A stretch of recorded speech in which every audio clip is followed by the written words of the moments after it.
Cypress পূর্ব ভূমধ্যসাগরের একটি দ্বীপ। সাইপ্রাসের চারপাশকে একটি ফ্রোজেন কনফ্লিক্ট জোন গণ্য করা হয়, অর্থাৎ এখানে যুদ্ধ সুপ্ত আগ্নেয়গিরির মতো ঘুমিয়ে আছে, যে কোনো সময় রূপ নিতে পারে যুদ্ধের জ্বলন্ত লাভায়। সাম্প্রতিককালে পূর্ব ভূমধ্যসাগরে চরম উত্তেজনা তৈরি হয়েছে, যদিও ইরান যুদ্ধের কারণে তা প্রথম সারির আলোচনায় উঠে আসেনি, কিন্তু বাস্তবে সেখানে তৈরি হয়েছে উত্তেজনাকর পরিস্থিতি। সাইপ্রাস ঘিরে পূর্ব ভূমধ্যসাগরে গ্রিস, ফ্রান্স ও ইসরায়েলের পারস্পরিক সামরিক সম্পর্ক গড়ে উঠেছে এবং সেখানে সামরিক উপস্থিতি তারা বাড়িয়েছে। এমনকি ভারতও তাদের সাথে যোগদানের সুযোগ খুঁজছে। অন্যদিকে তুরস্ক এসব সামরিক জোট ও তৎপরতার বিরুদ্ধে হুঁশিয়ারি উচ্চারণ করেছে। তুরস্কের প্রতিরক্ষা মন্ত্রণালয় ঘোষণা দিয়েছে যে পূর্ব ভূমধ্যসাগরে নিজেদের স্বার্থ রক্ষায় তুর্কি সশস্ত্র বাহিনী কঠোরতম জবাবদানের জন্য প্রস্তুত রয়েছে। আর প্রেসিডেন্ট এরদোগান বলেছেন, জবাবদানের জন্য তুরস্ক এক মুহূর্ত দ্বিধা করবে না। কিন্তু কেন সাইপ্রাস ঘিরে এই উত্তেজনা? সাইপ্রাসে নতুন স্বাধীন মুসলিম রাষ্ট্রের সূচনা কিভাবে হলো? তুরস্ক কিভাবে এই নব মুসলিম রাষ্ট্রের পাশে দাঁড়িয়ে তাকে রক্ষার চেষ্টা করছে? আর সাম্প্রতিক ঘটনাবলী কিভাবে পরিস্থিতির অবনতি ঘটিয়েছে? আজকের আলোচনায় এসব বিষয়গুলোই তুলে ধরব। মাত্র প্রায় ৯,০০০ বর্গ কিলোমিটার আয়তনের সাইপ্রাস দ্বীপটি গ্রিসের চেয়ে তুরস্কের অনেক বেশি কাছাকাছি। পূর্ব ভূমধ্যসাগরে তুরস্কের দক্ষিণ উপকূল থেকে সাইপ্রাসের উত্তর উপকূলের দূরত্ব মাত্র ৬৫ কিলোমিটার। অন্যদিকে গ্রিসের সবচেয়ে কাছের দ্বীপ রোস থেকে সাইপ্রাসের দূরত্ব প্রায় ৪০০ কিলোমিটার। তবে গ্রিসের মূল ভূখণ্ড থেকে সাইপ্রাস আরও বহু দূরে অবস্থিত। গ্রিস ও সাইপ্রাসের মধ্যবর্তী গড় দূরত্ব প্রায় ১১১৮ কিলোমিটার। আর এই ভৌগোলিক নৈকট্যের কারণেই তুরস্ক সাইপ্রাসকে নিজের পেছনের উঠোন মনে করে। দ্বীপটি তুরস্কের নিজস্ব নিরাপত্তার জন্য অত্যন্ত সংবেদনশীল। অন্যদিকে গ্রিস ভৌগোলিকভাবে অনেক দূরে হলেও জাতিগত টানে সবসময় সাইপ্রাসের পাশে এসে দাঁড়ায়। সাইপ্রাসে ৬৪৯ খ্রিস্টাব্দে হজরত মুআবিয়া রাদিয়াল্লাহু আনহুর আমলে মুসলিম শাসনের গোড়াপত্তন হয়।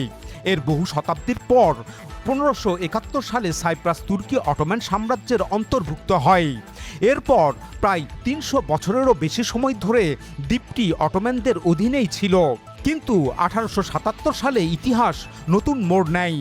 শুরু হয় রুশ তুর্কি যুদ্ধ। এই যুদ্ধে অটোম্যানরা পরাজয়ের মুখে পড়ে, এমনকি তাদের রাজধানী ইস্তাম্বুলও হাতছাড়া হওয়ার উপক্রম হয়। এ সময় অটোম্যানদের রক্ষায় এগিয়ে আসে রুশ সাম্রাজ্যের প্রতিপক্ষ ব্রিটিশ বাহিনী। এর কারণ ব্রিটিশরা কোনোভাবেই চায়নি যে রুশ সাম্রাজ্যের বিস্তার ঘটুক। অতঃপর ব্রিটিশদের সামরিক ও কূটনৈতিক সাহায্যে অটোম্যানরা তাদের সাম্রাজ্যের অনেক ভূখণ্ড রক্ষা করে, কিন্তু এই সাহায্যের বিনিময়ে একটি চড়া মূল্য দিতে হয়। ১৮৭৮ সালে এক চুক্তির মাধ্যমে অটোম্যানরা সাইপ্রাস দ্বীপের প্রশাসনিক নিয়ন্ত্রণ ব্রিটিশদের হাতে তুলে দিয়ে ইজারা দেয়। এরপর ১৯১৪ সালে যখন প্রথম বিশ্বযুদ্ধ শুরু হয়, তখন ব্রিটেন সাইপ্রাসকে নিজেদের সাম্রাজ্যের অংশ হিসাবে ঘোষণা করে। এভাবেই সাইপ্রাসে পাকাপোক্ত ব্রিটিশ শাসনের শুরু হয় এবং কয়েক শত বছরের মুসলিম শাসনের সমাপ্তি ঘটে। উল্লেখ্য যে সাইপ্রাস দ্বীপে কয়েক শতাব্দী ধরে মুসলিম শাসন থাকলেও সেখানকার সংখ্যাগরিষ্ঠ মানুষ খ্রিস্টান ধর্মের অনুসারী থেকে যান। এরা মূলত গ্রিক অর্থোডক্স খ্রিস্টান হিসাবে পরিচিত। এই মানুষগুলোর ভাষা, সংস্কৃতি ও জাতিগত পরিচয় হুবহু মূল গ্রিসের নাগরিকদের মতো। এই ধর্মীয় ও সাংস্কৃতিক মিলের কারণে সাইপ্রাসের এই খ্রিস্টান জনগোষ্ঠীকে বলা হয় গ্রিক সাইপ্রিয়ট। আর জাতিগত টানেই তারা সবসময় সাইপ্রাসকে গ্রিসের অংশ মনে করতে থাকেন। এ কারণে দ্বিতীয় বিশ্বযুদ্ধ শেষ হওয়ার পর ১৯৫০-এর দশকে এই গ্রিক সাইপ্রিয়টরা সাইপ্রাসকে সরাসরি গ্রিসের সাথে একীভূত করার আন্দোলন শুরু করেন। এর নাম ছিল এনোসিস আন্দোলন। কিন্তু এই আন্দোলনে তীব্র বাধা হয়ে দাঁড়ায় সাইপ্রাসের সংখ্যালঘু মুসলিম জনগোষ্ঠী। আর এই বাধা থেকেই শুরু হয় এক রক্তক্ষয়ী গৃহযুদ্ধ। সাইপ্রাসের এই মুসলিমরা মূলত তুর্কি জাতি এবং তুর্কি ভাষার মানুষ।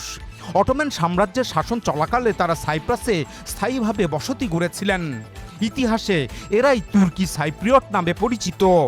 এই তুর্কি সাইপ্রিয়টরা নিজেদের অস্তিত্ব রক্ষার স্বার্থেই গ্রিসের সাথে একীভূত হওয়ার আন্দোলনের তীব্র বিরোধিতা করেন। শেষ পর্যন্ত সাইপ্রাসের এই রক্তক্ষয়ী গৃহযুদ্ধ এবং সহিংসতা থামাতে ব্রিটিশ শাসকরা উদ্যোগী হয়। দীর্ঘ আলোচনার পর 1960 সালে সাইপ্রাস একটি স্বাধীন রাষ্ট্র হিসাবে আত্মপ্রকাশ করে। নতুন এই রাষ্ট্রে গ্রিকভাষী এবং তুর্কিভাষী উভয় সম্প্রদায়কেই রাষ্ট্রীয় ক্ষমতার অংশীদারিত্ব দেওয়া হয়। আর সাইপ্রাসের শান্তি, স্থিতিশীলতা ও ভৌগোলিক অখণ্ডতা রক্ষা করার জন্য ব্রিটেন, তুরস্ক এবং গ্রিস এই 3 দেশকে যৌথভাবে গ্যারান্টর বা নিরাপত্তা রক্ষী দেশের দায়িত্ব দেওয়া হয়। 3 দেশের মধ্যে স্বাক্ষরিত এই গ্যারান্টি চুক্তি অনুযায়ী সাইপ্রাসে কখনো কোনো সংকট তৈরি হলে এই 3 দেশের যে কোনো রাষ্ট্র এককভাবেও সেখানে হস্তক্ষেপ করার অধিকার লাভ করে। এদিকে স্বাধীনতার পরপরই ক্ষমতা ভাগাভাগি নিয়ে সাইপ্রাসের 2 সম্প্রদায়ের মধ্যে তীব্র জাতিগত দাঙ্গা শুরু হয়ে যায়। এই উত্তেজনাকর চরম রূপ দেখা যায় 1974 সালে। ওই বছরের 15 জুলাই সাইপ্রাসে গ্রিসপন্থী একদল সেনা একটি সামরিক অভ্যুত্থান ঘটায়। তাদের মূল লক্ষ্য ছিল পুরো সাইপ্রাসকে গ্রিসের সাথে যুক্ত করা। এই ঘটনার ফলে সাইপ্রাসে শত শত বছর ধরে বসবাসকারী তুর্কিভাষী মুসলিমরা চরম অস্তিত্ব সংকটের মুখে পড়েন। তবে গ্রিক সাইপ্রিয়টদের এই একতরফা পদক্ষেপে তুরস্ক হাত গুটিয়ে বসে থাকে না। সাইপ্রাসে বসবাসকারী তুর্কি সাইপ্রিয়টদের নিরাপত্তা নিশ্চিত করতে তুরস্ক তার গ্যারান্টর দেশের অধিকার খাটিয়ে সাইপ্রাসে এক পূর্ণ মাত্রার সামরিক অভিযান শুরু করে। এর ফলে তুর্কি সশস্ত্র বাহিনীর সাথে সাইপ্রাসের গ্রিকপন্থী বাহিনীর তীব্র যুদ্ধ সংঘটিত হয়। যুদ্ধে গ্রিস সাইপ্রাসের গ্রিকপন্থী বাহিনীকে প্রত্যক্ষ ও পরোক্ষভাবে সামরিক সাহায্য দেয়। তবে তা সত্ত্বেও তুরস্কের সামরিক বাহিনী সফল হয় এবং তারা সাইপ্রাসের উত্তর অঞ্চলের নিয়ন্ত্রণ নিয়ে নেয়।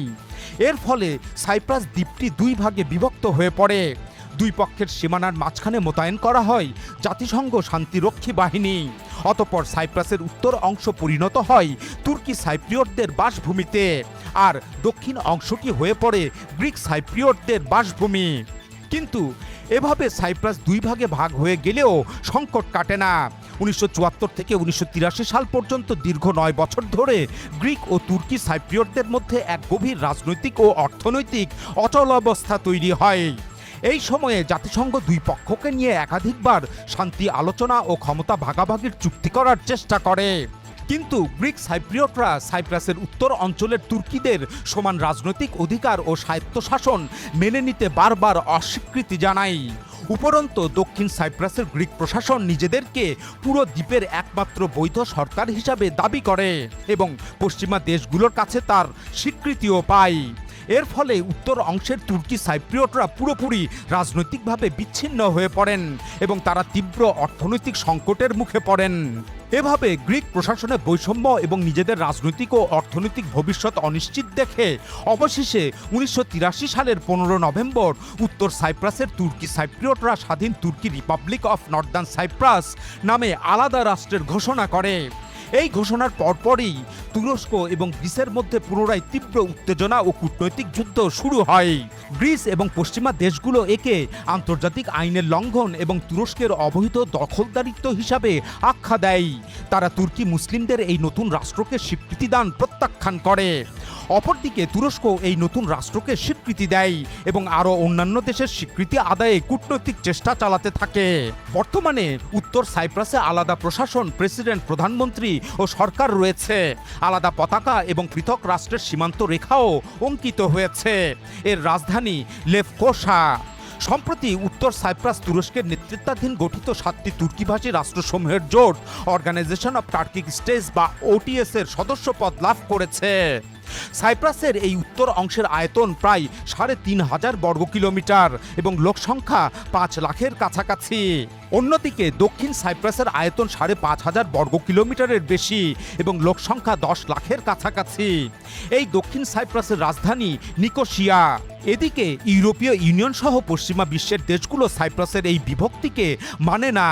তারা কেবলমাত্র দক্ষিণ সাইপ্রাসের গ্রিক সাইপ্রিয়ট প্রশাসনকে সমগ্র সাইপ্রাসের বৈধ সরকার হিসাবে স্বীকৃতি দেয় এবং দেশটিকে সাইপ্রাস প্রজাতন্ত্র নামেই অভিহিত করে।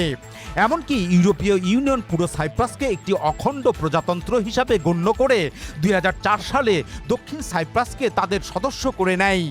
এক কথায় তারা উত্তর সাইপ্রাস নামের কোনো রাষ্ট্রের অস্তিত্ব স্বীকার করে না। অথচ এই পশ্চিমা দেশগুলোর পূর্ণ সমর্থন ও সহায়তায় 2002 সালে খ্রিস্টান অধ্যুষিত অঞ্চল পূর্ব তিমুর ইন্দোনেশিয়া থেকে স্বাধীনতা লাভ করেছিল এবং জাতিসংঘের 191তম সদস্য হয়ে পড়ে। একইভাবে 2011 সালে খ্রিস্টান অধ্যুষিত অঞ্চল দক্ষিণ সুদান স্বাধীনতা লাভ করেছিল এবং জাতিসংঘের 193তম সদস্য রাষ্ট্র হয়।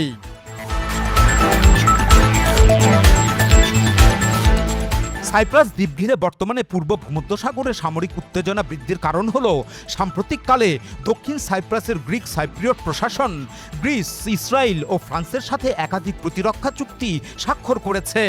2025 সালের ডিসেম্বরে নিকোসিয়াতে দক্ষিণ সাইপ্রাস, গ্রিস ও ইসরায়েলের মধ্যে একটি ত্রিপক্ষীয় সামরিক চুক্তি স্বাক্ষরিত হয়।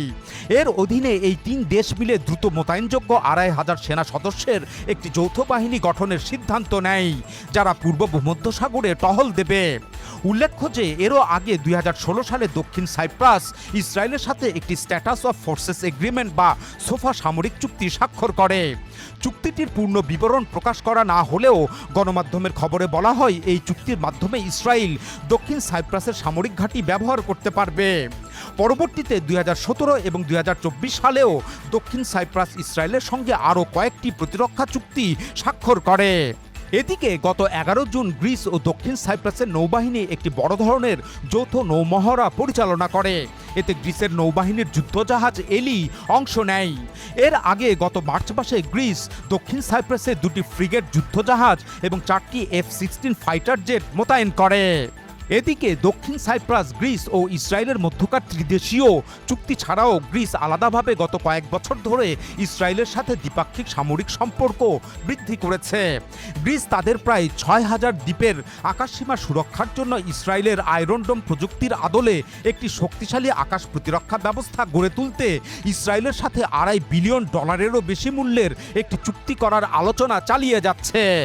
এর পাশাপাশি গ্রিস ফ্রান্সের সাথেও দীর্ঘমেয়াদী কৌশলগত প্রতিরক্ষা সম্পর্ক গড়ে তুলেছে। গত 25 এপ্রিল ফরাসি প্রেসিডেন্ট ম্যাক্রন গ্রিস সফর করেন। সেখানে দুই দেশের রাষ্ট্রপ্রধানদ্বয় ইতিপূর্বে সম্পাদিত 2021 সালের প্রতিরক্ষার চুক্তিটি আরও 5 বছরের জন্য নবায়ন করেন। তবে এবারে তা আরও সম্প্রসারিত করেন, যাতে বলা হয় কোনো তৃতীয় দেশ দ্বারা আক্রান্ত হলে উভয় দেশ একে অপরকে সরাসরি সামরিক সহায়তা দেবে। আর সম্প্রসারিত এই চুক্তির অধীনে গ্রিস ফ্রান্সের কাছ থেকে 24টি রাফায়েল ফাইটার জেট এবং বেলহারা শ্রেণীর ফ্রিগেট যুদ্ধজাহাজ সংগ্রহ করবে। ইতিমধ্যেই ফ্রান্সের এ ধরনের যুদ্ধজাহাজ গ্রিসে মোতায়েন রয়েছে। তবে পূর্ব ভূমধ্যসাগরের উত্তেজনার পারদ সবচেয়ে বেশি উস্কে দেয় দক্ষিণ সাইপ্রাস ও ফ্রান্সের মধ্যকার সম্পাদিত সামরিক চুক্তি। গত 8 জুন নিকোসিয়াতে দক্ষিণ সাইপ্রাস এবং ফ্রান্সের মধ্যে স্ট্যাটাস অফ ফোর্সেস এগ্রিমেন্ট বা সোফা সামরিক চুক্তি স্বাক্ষরিত হয়। এর ফলে দক্ষিণ সাইপ্রাসে ফ্রান্সের সামরিক বাহিনী মোতায়েন এবং সামরিক ঘাঁটি ব্যবহারের পথ উন্মুক্ত হয়। উল্লেখ্য যে ইরান যুদ্ধ শুরু হলে গত মার্চে দক্ষিণ সাইপ্রাসে ড্রোন ও মিসাইল হামলার ঘটনা ঘটে। ইরান এ ঘটনাটাকে তৃতীয় পক্ষের কাজ হিসাবে অভিহিত করে, আর ফ্রান্স এই ঘটনাকে অজুহাত হিসাবে ব্যবহার করে সেখানে বিমান বিধ্বংসী ইউনিট ও যুদ্ধজাহাজ মোতায়েন করে। রাজনৈতিক বিশ্লেষকরা বলছেন বর্তমানে দক্ষিণ সাইপ্রাস ও ফ্রান্সের মধ্যে সোফা সামরিক চুক্তিটি ওই হামলার ঘটনার অজুহাতের সূত্র ধরেই সম্পাদিত হয়েছে। এদিকে ইসরায়েল ও ফ্রান্সের পাশাপাশি দক্ষিণ সাইপ্রাস ও গ্রিস উভয়ে ভারতের সাথেও সামরিক ঘনিষ্ঠতা গড়ে তোলার চেষ্টা করছে, যদিও এটি প্রাথমিক পর্যায়ে রয়েছে। মানে এই সম্পর্ক এখনও ইসরায়েল কিংবা ফ্রান্সের মতো ময়দানে দৃশ্যমান হয়নি। তবে গত ফেব্রুয়ারি ও মে মাসে ভারত ও গ্রিস এবং ভারত ও দক্ষিণ সাইপ্রাসের মধ্যে প্রতিরক্ষা সহযোগিতা বাড়াতে 5 বছর মেয়াদী আলাদা 2টি রোডম্যাপ ঘোষিত ও স্বাক্ষরিত হয়। ওই সময় গ্রিসের প্রধানমন্ত্রী এবং দক্ষিণ সাইপ্রাসের প্রেসিডেন্ট পর্যায়ক্রমে ভারত সফর করেন। এর আগে 2023 সালে ভারতের প্রধানমন্ত্রী নরেন্দ্র মোদী গ্রিস সফর করেন এবং 2025 সালে দক্ষিণ সাইপ্রাসে এক বিরল সফরে যান। ভারতের সাথে দক্ষিণ সাইপ্রাস ও গ্রিসের এই নব সম্পর্কের সূচনার মাঝেই গত মে মাসের শেষ সপ্তাহে খবর ছড়িয়ে পড়ে যে গ্রিস এবং দক্ষিণ সাইপ্রাসে ভারত তার ব্রহ্মস সুপারসোনিক ক্রুজ মিসাইল মোতায়েন নিয়ে আলোচনা করছে। আর এসব থেকেই ভূরাজনৈতিক বিশ্লেষকরা বলছেন বর্তমানে পূর্ব ভূমধ্যসাগরে তুরস্কের বিরুদ্ধে ইসরায়েল, ভারত, ফ্রান্স ও গ্রিস মিলে ভেতরে ভেতরে একটি চতুর্ভুজ অক্ষ গড়ে উঠছে। আর এই চতুর্ভুজ অক্ষ ছাড়াও দক্ষিণ সাইপ্রাস এবং গ্রিস গত কয়েক বছর ধরে যুক্তরাষ্ট্র, সংযুক্ত আরব আমিরাত এবং আর্মেনিয়ার সাথেও সামরিক জোট গঠন, সামরিক প্রযুক্তি হস্তান্তর এবং বিমান ও নৌঘাঁটি ব্যবহারের জন্য বিভিন্ন চুক্তি ও প্রোটোকল স্বাক্ষর করেছে। বস্তুত সাইপ্রাস দ্বীপটির চারপাশে জ্বালানি তেল গ্যাসের বিপুল পরিমাণ হাইড্রোকার্বন সম্পদ মজুদ রয়েছে। এই হাইড্রোকার্বন সম্পদ অনুসন্ধানের জন্য দক্ষিণ সাইপ্রাস 2010 সালে ইসরায়েলের সাথে এক চুক্তি স্বাক্ষর করে। চুক্তি অনুযায়ী ইসরায়েল এবং দক্ষিণ সাইপ্রাসের মধ্যে একটি অর্থনৈতিক সমুদ্র অঞ্চল রেখা নির্ধারণ করা হয়। এরপর 2013 সালে গ্রিস, দক্ষিণ সাইপ্রাস এবং ইসরায়েল মিলে একটি ত্রিপক্ষীয় জোটের সূচনা হয়। এই জোটের অধীনে পূর্ব ভূমধ্যসাগরের প্রাকৃতিক সম্পদ অনুসন্ধানের বিভিন্ন চুক্তি স্বাক্ষরিত হয়। আর পূর্ব ভূমধ্যসাগরের গ্যাস ইউরোপে রপ্তানি করার জন্য 2020 সালে ইস্ট মেড পাইপলাইন চুক্তি স্বাক্ষরিত হয়। তুরস্ক এসব চুক্তির তীব্র বিরোধিতা করে। এর জবাবে তুরস্ক উত্তর সাইপ্রাসের স্বার্থকে কেন্দ্র করে 2019 সালে লিবিয়ার সাথে পাল্টা একটি অর্থনৈতিক সমুদ্র অঞ্চল রেখা টানে। এ নিয়ে গ্রিস, ইসরায়েল ও ইউরোপের সাথে তুরস্কের বিরোধ বাধে। এদিকে গত মার্চ মাসে গ্রিস এবং ফ্রান্স দক্ষিণ সাইপ্রাসে যুদ্ধবিমান ও যুদ্ধজাহাজ পাঠালে তুরস্ক উত্তর সাইপ্রাসে কয়েকটি যুদ্ধবিমান মোতায়েন করে। সেই সাথে তুরস্ক সাম্প্রতিককালে সংঘটিত গ্রিস, ফ্রান্স, ইসরায়েল এবং দক্ষিণ সাইপ্রাসের মধ্যকার সামরিক চুক্তি ও তৎপরতার বিরুদ্ধে কঠোর হুঁশিয়ারি উচ্চারণ করেছে। তুর্কি পররাষ্ট্র মন্ত্রণালয়, প্রতিরক্ষা মন্ত্রণালয় এবং স্বয়ং প্রেসিডেন্ট এরদোগান একযোগে ঘোষণা দিয়েছেন যে অতীতে যেমন তুরস্ক উত্তর সাইপ্রাসের অধিকার, স্বার্থ এবং নিরাপত্তা রক্ষা করেছে, তেমনি ভবিষ্যতে করে যাবে। তারা দৃঢ়ভাবে বলে, তুর্কি সাইপ্রিয়টদের নিরাপত্তাকে হুমকির মুখে ফেলতে পারে এমন শত্রুতাপূর্ণ কর্মকাণ্ডের বিরুদ্ধে সবচেয়ে কঠোর জবাব দেওয়ার মতো শক্তি এবং দৃঢ় সংকল্প তুরস্কের রয়েছে।